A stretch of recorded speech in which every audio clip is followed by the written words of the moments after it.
సూర్యాపేట జిల్లా వ్యాప్తంగా సీఎంఆర్ఎఫ్ చెక్కుల అక్రమాలు ఒక్కొక్కటి బయటపడుతుంది. మనం చూస్తున్నాము. గత నెల రోజుల క్రితము సూర్యాపేట జిల్లా కోదాడ నియోజకవర్గంలో పెద్ద ఎత్తున కూడా సీఎంఆర్ఎఫ్ చెక్కులు బయటపడడంతో బొల్లం మల్లయ్య పిఏలని కొంతమంది ఎవరైతే చెక్కుల్ని డ్రా చేసుకున్నారో వాళ్ళందరినీ కూడా పోలీసులు అరెస్ట్ చేయడం జరిగింది. కొంత అమౌంట్ రికవర్ చేయడం జరిగింది. కానీ అది అలా కొనసాగుతున్న తరుణంలోనే ఇప్పుడు మనం చూస్తున్నాము. సూర్యాపేట జిల్లా హుజూర్నగర్ మాజీ ఎమ్మెల్యే సైదిరెడ్డి గారి పిఏ వెంకట ఎవరైతే ఉన్నారో అతను కూడా అక్రమాలకు పెద్ద ఎత్తున బయటపడుతుందని చెప్పవచ్చు. ఒక్కొక్కటి ఎందుకంటే మనం చూస్తున్నాము మేలచెరువు నియోజకవర్గము రాంపురం గమనించినటువంటి వెంకటేష్ అనే వ్యక్తి ఆరోగ్యం బాలేకపోవడంతో గత ప్రభుత్వం బీఆర్ఎస్ పీరియడ్లో మాత్రము అతనికి 2,50,000 సీఎంఆర్ఎఫ్ చెక్కు ఇవ్వడం జరిగింది. ఆ చెక్కు డబ్బులు రాకపోయేసరికి ఇంకా పెద్ద ఎత్తున కూడా ఆయన హాస్పిటల్ చుట్టూ కావచ్చు లేకపోతే ప్రభుత్వ చుట్టూ తిరగడం జరిగింది. అయితే అప్పటికే ఆయనకు అనుమానం రావడం జరిగింది. వచ్చిన తరుణంలో అక్కడ ఉన్నటువంటి అధికారులు ఎవరైతే మీ చెక్కు రావడం జరిగింది, చెక్కును ఆల్రెడీ రిలీజ్ చేసుకున్నారని చెప్పడంతో ఒకేసారి అవాక్కై అక్కడ ఉన్నటువంటి మేలచెరువు ఎస్ఐ దగ్గరికి పోయి కేసు నమోదు చేయడం జరిగింది.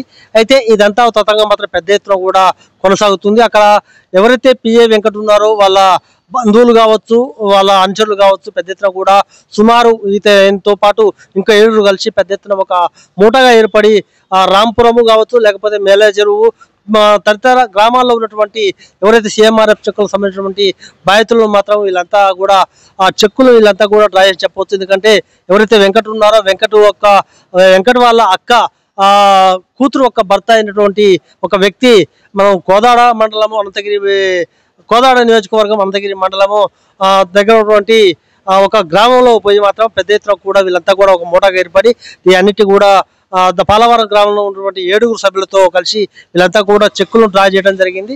చెక్కు డ్రా చేసిన తర్వాత మాత్రం అక్కడ ఉన్న మేలచెరువు ఎస్ఐ వీళ్ళందరి మీద కూడా ఒకసారి డేక్ నేయడం జరిగింది. అక్కడ అందరినీ కూడా పట్టుకోవడం జరిగింది. సుమారు 8 లక్షల రూపాయల వరకు కూడా రికవర్ చేసినట్టు తెలుస్తుంది. అయితే ఏది ఏమైనా కూడా పెద్ద ఎత్తున మనం చూస్తున్నాము. ఎందుకంటే అసలు ఈ చెక్కులు ఎందుకు ఆగటం జరిగింది, ఎందుకు వీళ్ళంతా కూడా మళ్ళీ రెండోసారి డ్రా చేశారా లేదా మూడోసారి డ్రా చేశారా అని మనకు కొంత అనుమానం ఉంది. అయితే కొంతమంది చెప్పేది ఏంటంటే అక్కడ పార్టీలో ఉన్నటువంటి వాళ్ళకు కాకుండా వేరే వాళ్ళకు చెక్కులు వేయడంతో అక్కడ ఉన్నటువంటి గ్రామంలో ఉన్నటువంటి చోటా మోటా నాయకులు వాళ్ళకి చెక్కులు పంపించేదన్న ఉద్దేశంతోనే వాళ్ళకి చెక్కులు అక్కడ ఆపినట్టు కూడా తెలుస్తుంది. దాన్ని ఆసరా చేసుకుని అక్కడ ఉన్నటువంటి పిఏ వెంకట ఎవరైతే ఉన్నారో వెంకట ఇటు పిఏగా పనిచేస్తున్నారు, ఇటు కంప్యూటర్ ఆపర్గా పనిచేసే తరుణంలో పెద్ద ఎత్తున కూడా ఇక ఈ చెక్కులు ఎవరు అడగరలే అనే ఉద్దేశంతో వాళ్ళ బంధువులతో కలిసి మాత్రం పెద్ద ఎత్తున స్కామ్ నిర్వహించడం జరిగింది. అయితే ఇదంతా ఒక తతంగం కొనసాగుతున్న తరుణంలో ఈ రోజు మాత్రం ఎస్పీ గారు వీటందరినీ కూడా ప్రెస్ మీట్ పెట్టే అవకాశం కనిపిస్తుంది. అయితే ముఖ్యంగా మనం చూస్తున్నాము ఒక సూర్యాపేట జిల్లాలో ఒక హుజూర్నగర్ కోదాడైనా ఇంకా మిగతా సూర్యాపేట కావచ్చు లేకపోతే తుమ్మూర్తిలో కూడా ఇలాంటి సంఘటన ఇళ్ళకి వచ్చే అవకాశం ఉందని మనం చూడాలి. ఎందుకంటే 1 కాదు 2 కాదు పెద్ద ఎత్తున లక్షల రూపాయలు కూడా ప్రభుత్వ సొమ్ము సహా చేశారంటే వాళ్ళకి ఎంత నెట్వర్క్ ఉంటే వాళ్ళు చేయాలి. అయితే పోలీసులు దీని మీదకి ఎట్లా ముందుకు వెళ్తున్నారు ఇంకా అర్థం కావట్లేదు. ఎందుకంటే మామూలు కేసు పెట్టడం వల్ల మళ్ళా వీళ్ళెవరికి కూడా బయలుదేరకుండా పోయే అవకాశం ఉంది. పెద్ద ఎత్తున వీళ్ళందరి మీద ఎవరైతే బాధితులు ఉన్నారో వాళ్ళు చెప్పేది ఒకటే, వీళ్ళందరి మీద కూడా నాన్ బెయిలబుల్ కేసులు పెట్టాలి, ఖచ్చితంగా విచారణ జరిపించి రికవర్ చేసి ఆ డబ్బులు కూడా మాకు ఇప్పించాలని కూడా కోరుతున్నారు. మనం చూస్తున్నాము తుమ్మూర్తిలో కూడా అరకొర జరుగుతున్నట్టు మనకు తెలుస్తుంది. అదే విషయం బయటకు వెళ్తే మాత్రం పెద్ద ఎత్తున కూడా సూర్యాపేట జిల్లాలో కాదు తెలంగాణ రాష్ట్ర వ్యాప్తంగా ఇప్పటికీ ఎంత పెద్ద ఎత్తున కూడా స్కామ్ జరిగిందో కూడా బయట తీయాలని కూడా ప్రజలు కోరుతున్నారు.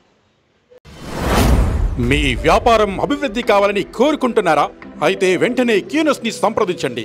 Schools, colleges, banks, shops, office promotions, land promotions, political promotions, restaurant promotions, hospital promotions, పుట్టినరోజు వేడుకలు, శుభకార్యాలు, వ్యాపారాలు ఏవైనా, సందర్భం ఏదైనా ఇప్పుడే క్యూనస్ ద్వారా తెలియజేయండి.